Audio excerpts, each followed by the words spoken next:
शाह को देश कहता है चाणक्य फिर से हो गया साबित। मोदी सरकार के रास्ते की सबसे बड़ी मुश्किल तो 3 महीने में शाह ने सुलझा दिया। पटना और मुंबई में रात भर चला भारी रथ जगह। मोदी सरकार को अब सिर्फ 12 वोटों की जरूरत। डीएमके ने समर्थन के लिए रख दी 3 बड़ी शर्तें। 13 अगस्त से पहले देश में होगा बड़ा चमत्कार। राहुल गांधी ने समर्थन के लिए फंसा दिया पेंच। पीएम मोदी की ब्रेकफास्ट मीटिंग से निकला सबसे बड़ा सॉल्यूशन।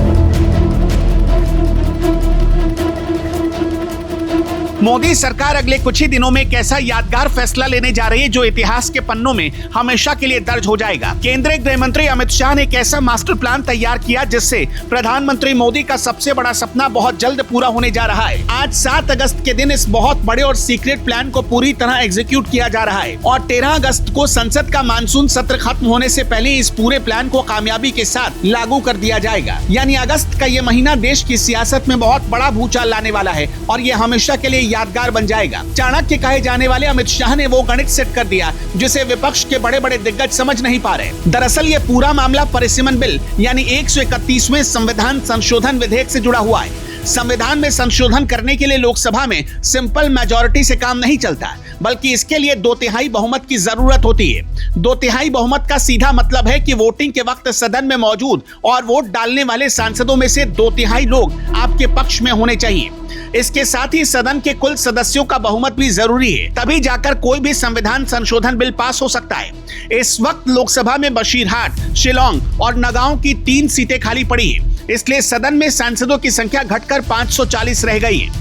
इस हिसाब से देखा जाए तो 2/3 का जादुई आंकड़ा पूरा करने के लिए सरकार को कम से कम 360 वोट हर हाल में चाहिए। बीते 17 अप्रैल 2026 को यही 131वां संशोधन विधेयक लोकसभा में गिर गया था, जो सरकार के लिए बहुत बड़ा झटका था। उस दिन बिल के पक्ष में सिर्फ 298 वोट पड़े थे और विरोध में 230 वोट डाले गए थे। यानी मोदी सरकार उस दिन 2/3 के जादुई आंकड़े से 54 वोट पीछे रह गई थी। यहीं से मोदी और शाह की वो दमदार रणनीति शुरू हुई कि आखिर इस बड़ी कमी को कैसे पूरा किया जाए। अमित शाह ने बजट सत्र से लेकर अब तक सारी प्लानिंग एकदम परफेक्ट की है। विपक्ष को इस बात की भनक भी नहीं लगने दी। कहा जा रहा है कि मोदी सरकार ने अब 348 का आंकड़ा पार कर लिया है और अब सिर्फ 12 वोटों की कमी रह गई है। सरकार के पास जो 50 वोट आए हैं उसके पीछे सबसे बड़ा कारण टीएमसी का टूटना है। ममता बनर्जी की टीएमसी के 20 बागी सांसद अलग हुए और उन्होंने एनसीपीआई नाम का एक नया गुट बना लिया। ये नया गुट पूरी तरह से सरकार के साथ खड़ा है और सरकार के लिए वोट भी करेगा। गारंटी मिल चुकी है। प्रधानमंत्री मोदी ने खुद इस एनसीपीआई के सांसदों को नाश्ते पर बुलाया है, जिसमें यूसुफ पठान भी शामिल हुए हैं। यानी सरकार इनके वोट एकदम पक्के कर रही है और टीएमसी की फूट का पूरा फायदा सीधे बीजेपी को मिल रहा है। अमित शाह की रणनीति और अलग अलग फ्लोर मैनेजर्स की मदद से वो सारे अतिरिक्त सांसद जुटाए जा रहे हैं जो 12 की कमी को पार लगाएंगे। बीती रात नई दिल्ली से लेकर पटना और मुंबई तक भारी रथ जगा हुआ है। दिल्ली में सुबह एक स्पेशल प्लेन उतरा है। माना जा रहा है कि पटना में किसी सहयोगी दल और मुंबई में किसी गुट को रात भर जगाकर बिल के पक्ष में वोट देने के लिए मना लिया गया है। शरद पवार गुट की सुप्रिया सुले पहले ही कह चुकी हैं कि बिना संशोधित ड्राफ्ट देखे वो समर्थन नहीं करेंगी, लेकिन अब उनका रुख भी नर्म पड़ता दिखाई पड़ रहा है और मुंबई का रथ जगह शायद इसी कड़ी का बहुत बड़ा हिस्सा है। अब बात करते हैं दक्षिण भारत की सबसे अहम पार्टी डीएमके की, जिसने बिल का समर्थन करने के लिए 3 बड़ी शर्तें रखी हैं। डीएमके की पहली शर्त है कि बिल में साफ लिखा हो कि सभी राज्यों में लोकसभा की सीटें एक समान रूप से यानी 50% बढ़ेंगी, ताकि आबादी के हिसाब से दक्षिण भारत की सीटें अनुपात में कभी भी कम न हो पाए। दूसरी शर्त यह है कि अगर नए परिसीमन से दक्षिण का प्रतिनिधित्व घटने का खतरा हो तो प्रक्रिया को अगले 25 साल तक फ्रीज कर दिया जाए।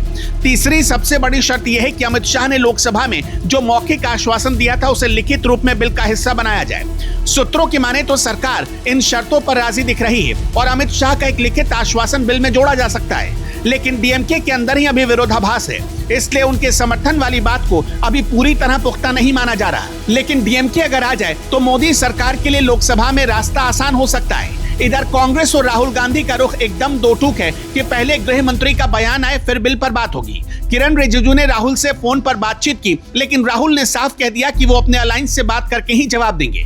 विपक्ष की सबसे बड़ी शर्त यह है कि 20 जुलाई को जंतर मंतर पर छात्रों पर हुए लाठीचार्ज पर अमित शाह संसद में बयान दे, लेकिन सरकार का रुख एकदम साफ है कि देश जंतर मंतर से आगे बढ़ चुका है और अब विपक्ष को भी आगे बढ़ना चाहिए। अगर परिसीमन अभी पास हुआ तो नई सीटों का सीधा असर 2027 के यूपी समेत आने वाले सभी चुनावों पर पड़ेगा और 2029 के लोकसभा चुनाव में तो ये नई सीटें बीजेपी के लिए बहुत बड़ा गेम चेंजर साबित होंगी।